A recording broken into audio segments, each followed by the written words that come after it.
तीर्थ तथा धाम की अन्य जानकारी। अब ये तो भाई और बहनों मोटे मोटे धाम थे, मोटे मोटे तीर्थ थे, केदारनाथ, बद्रीनाथ, अमरनाथ, पशुपतिनाथ। इसके अलावा भी और बहुत सारे तीर्थ हमारे भारत देश में हैं, जहां पर प्रतिवर्ष लाखों की संख्या में अंध श्रद्धालु पुण्य प्राप्त करने के लिए या वर्तमान में तो बहुत सारे भाई बहन खाली पिकनिक मनाने के लिए घूमने फिरने की दृष्टि से भी जाते हैं।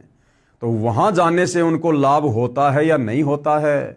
वो साधना शास्त्रों के अनुकूल है या शास्त्रों के विरुद्ध है? और वो तीर्थ कौन कौन से हैं, कहां कहां हैं और कैसे उन तीर्थों की स्थापना हुई? जब हम उनके विषय में जानेंगे तो भाई और बहनों वहां जाने का शौपन में भी हमारा मन नहीं करेगा।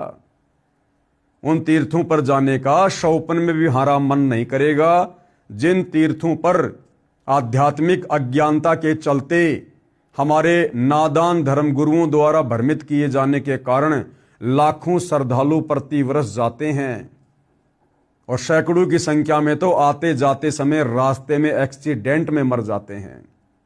क्यों? क्योंकि हम हिंदू भाई बहनों को अपने धर्म ग्रंथों में लिखी उन तीर्थों के विषय में जो सत्यता है अभी उसका ज्ञान नहीं है। हम केवल भेड़ चाल में चल रहे हैं, हम देखा देखी को ज्यादा महत्व देते हैं। और जब हमें सत्यता का पता चलेगा कि उन तीर्थों की स्थापना कैसे हुई, कैसे कैसे घटिया कर्म वहां किए गए जिस कारण से वो तीर्थ कहलाए, अब यदि हम वहां लाभ प्राप्ति के लिए जाएंगे तो हमारे से बड़ा मूर्ख फिर कोई नहीं कहलाएगा। तो हकीकत क्या है जो हमारे पुराणों में वर्णित है? तीर्थ तथा धाम की अन्य जानकारी। किसी साधक ऋषि ने किसी स्थान या जलाशय पर बैठकर साधना की या अपनी आध्यात्मिक शक्ति का कोई प्रदर्शन किया, वह अपनी भक्ति कमाई करके साथ ले गया तथा अपने इष्ट लोक को प्राप्त हुआ।